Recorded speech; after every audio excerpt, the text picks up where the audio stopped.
അങ്ങനെ കാത്തിരുന്ന് ചക്കൻ്റെ മാങ്ങിൻ്റെയൊക്കെ സീസൺ ആയിട്ടുണ്ട്. ഒരു നിറച്ച് ചപ്പിക്കൊടിയും മാങ്ങ അമ്മ എടുത്തു വെച്ചിട്ടുണ്ട് കേട്ടോ. ഇനി ഇതൊക്കെ നമുക്കൊരു കസേര ഇട്ടിരുന്ന് കഴിക്കാം. എനിക്ക് ഭയങ്കര ഇഷ്ടമാണ് ഈ മാങ്ങ കഴിക്കാൻ വേണ്ടിയിട്ട്.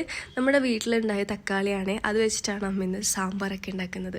അത് മാത്രമല്ല ഇന്ന് ഫുള്ള് പച്ചക്കറി മാത്രമല്ല, എന്നാലും ഇന്ന് പച്ചക്കറിയിൽ ഇലക്കറികളൊക്കെ നമ്മൾ ചെയ്യാൻ പോണത് നമ്മളുടെ വീട്ടിൽ നിന്ന് തന്നെ നമ്മൾ പറിച്ചിട്ടാണ് കേട്ടോ. അപ്പം ഞാനും അമ്മയും കൂടി അതൊക്കെ പറിക്കാൻ വേണ്ടി വന്നേക്കണേ. ഞാൻ വീഡിയോ എടുക്കാനും മമ്മി അതൊക്കെ പറിക്കാനും. ഇത് പയറുണ്ട്, ചെറിയ കതിരലയാണ്, അതൊക്കെ നമ്മൾ അരിഞ്ഞിട്ട് കറി വെക്കാൻ വേണ്ടി പോവാണ്. അത് മാത്രമല്ല കേട്ടോ, ഈ ഒരു മൺകലത്തിൽ ഇട്ട് വെച്ചേക്കുന്നത് നെല്ലിക്ക അരിഞ്ഞിട്ടാണ്. ഈ നെല്ലിക്കേൻ്റെ വെള്ളം കുടിക്കണം നല്ലതാണ്, അതിന് എന്തൊക്കെ ഗുണങ്ങളുണ്ട്. അതുകൊണ്ടാണ് ഈ മൺകലത്തിൽ നമ്മൾ കിണറ്റിലെ വെള്ളം എടുത്തിട്ട് അതിലിങ്ങനെ നെല്ലിക്ക അരിഞ്ഞിട്ടേക്കണേ. കണ്ടോ, ചക്കയൊക്കെ കണ്ടോ സെറ്റായിക്കൊണ്ടിരിക്കണം.